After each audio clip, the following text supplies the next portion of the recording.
I dedicated my life to our family business, but when my father retired, he handed everything to my unqualified sister instead. I'm 35 male, and for over a decade, my entire life revolved around the family business, the kind of business you're expected to grow up into. I sacrificed a lot, late nights, weekends, relationships, just to keep the gears turning, to make sure what my father had built didn't fall apart. In my head, it was all worth it. I was the son, the heir, the one who was supposed to take the reins when my father eventually retired. At least, that's what I thought. My father always talked about legacy, about how important it was to keep the family name strong in the industry. I bought into it. All those years, I never asked for more than what I earned. I worked for every cent, every bit of respect, and the idea that one day the company would be mine kept me going. But that day never came. It was last summer when my father officially stepped down. I remember walking into the office, expecting some kind of announcement, a transfer of control maybe.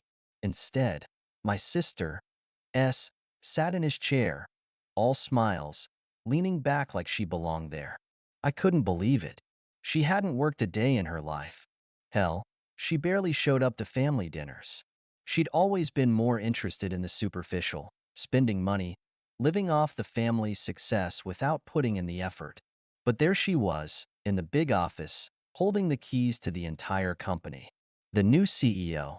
I looked at my father, waiting for some kind of explanation, but he just shrugged and said, S has a vision for where the company can go.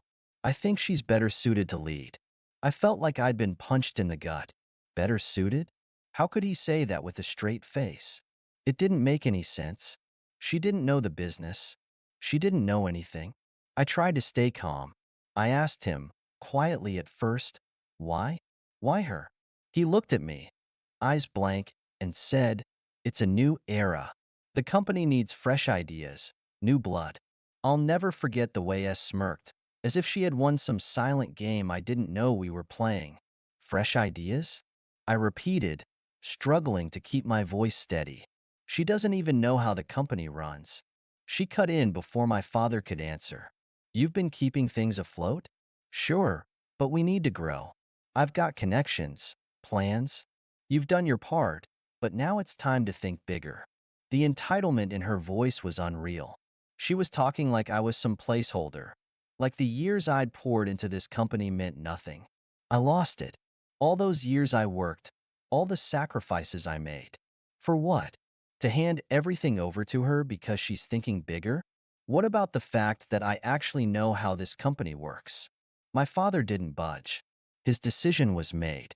I could see it in his eyes, the same eyes that once told me I was the future. Now I was just in the way. For weeks, I stayed on. I thought I could ride it out, keep doing what I always did, maybe find a way to fix things. But S made it impossible. She started pulling rank, undermining every decision I made. She'd show up late, make changes without consulting anyone, and then when things went wrong, she'd blame me. Every single time. And my father? He did nothing. Absolutely nothing. He just let it happen, like he didn't even care anymore. Or worse, like he was relieved I wasn't fighting it. Eventually, I couldn't take it anymore. I walked out. I figured if my father was so convinced S was the future, he could deal with the fallout when she ran the company into the ground. I wasn't going to stick around and watch her destroy what I had helped build. But then, a few months ago, my father had a heart attack. It wasn't a mild one, either. It was bad. The kind that leaves you laid up in a hospital bed with wires and machines doing half the work for your body. S was nowhere to be found. She didn't even visit. The same daughter he handed everything to, the one he thought could lead the company into some new era, had completely abandoned him. She didn't want to deal with the hospital, the bills, the stress. She didn't want to deal with him. I got the call from my mother. She was frantic, sobbing, your father, he needs you. I hadn't spoken to him in months. After everything, I tried to distance myself, to build my own life away from the wreckage of what should have been mine. But hearing my mother's voice, hearing the desperation, I felt something stir inside me. Anger? Guilt? I don't know. Maybe both. I drove to the hospital, and when I walked into that room, I saw him there, frail, hooked up to all those machines, eyes barely open. It was like seeing a ghost. The man who once seemed larger than life, the man who made all the decisions, now couldn't even stand on his own. He looked at me, eyes watery, and whispered, "Where's S?" I clenched my fists. Of course, she was the first person he asked about. Of course, even now, he was wondering where his precious daughter was. "She's not coming," I said, trying to keep my voice steady. "She hasn't been around, and I don't think she plans to." He stared at me, confused, like he couldn't process it. I could see the pain in his eyes. Whether it was physical pain or the realization that S didn't care, I couldn't tell. Maybe both. "I gave her everything," he muttered, almost to himself. I wanted to scream. I wanted to remind him that he didn't just give her everything. He took everything from me to give to her. But looking at him, lying there, weak and broken, I couldn't do it. Not like this. "I know," I said, my voice tight. "I know you did." The days that followed were a blur of hospital visits and tense conversations. My mother was barely holding it together, and S remained MIA. The company, unsurprisingly, was in chaos. The company, unsurprisingly, was in chaos.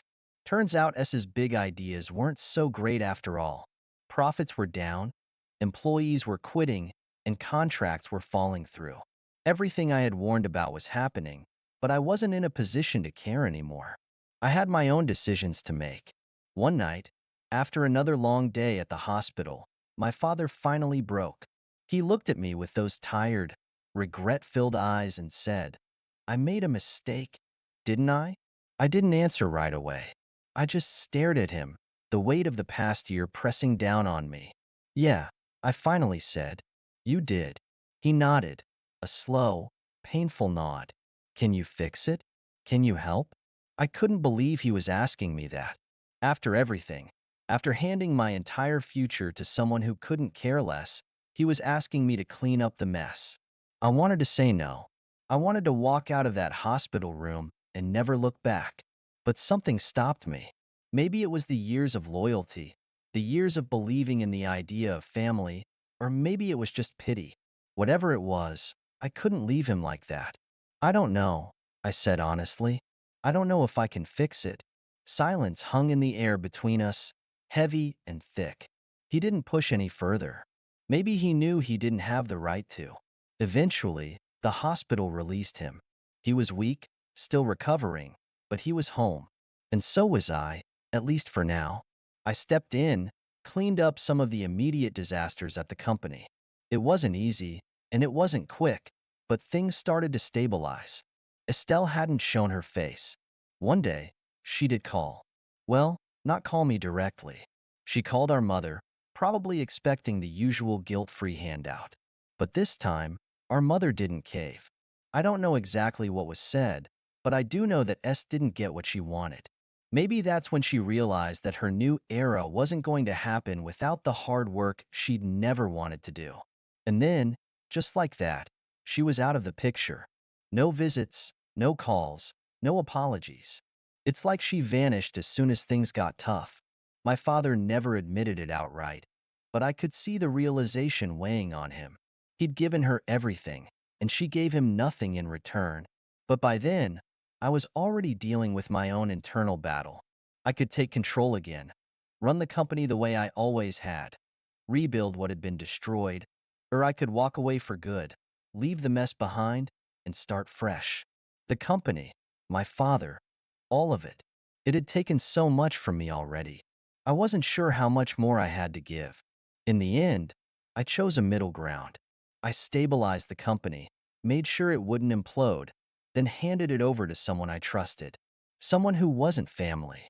Someone who had earned their place. And then I walked away, for good this time. As for my father, well, he's still here, recovering slowly. I visit. I help when I can, but our relationship will never be the same. How could it be? Trust was broken, maybe beyond repair.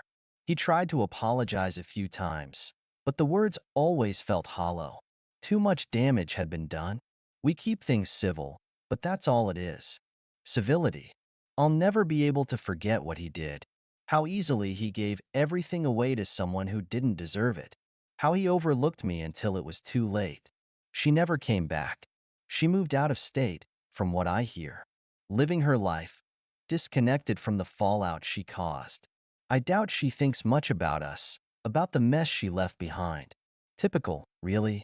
And honestly, that's fine with me. The less I have to deal with her, the better. It's strange, but I've found a kind of peace in walking away. I've started a new business, something completely different. And it's small, but it's mine. No family ties, no expectations. Just me building something from the ground up again. This time, though, I'm doing it for myself. Looking back, I realize I spent years chasing validation from a father who never really saw me. Now, I don't need that anymore. I've learned that sometimes, walking away is the best thing you can do. For your sanity, for your future. So that's where I'm at. It's not the life I thought I'd have, but in a way, it's better. I'm free. Free from the weight of family expectations. Free from a business that consumed me. And free from people who never appreciated what I gave. And to anyone reading this, remember, sometimes the best thing you can do is let go, even when it hurts. Thank you so much for listening to my story. If you have any thoughts, I'd love to hear them. So please leave a comment. Don't forget to like and subscribe if you want more stories like this one.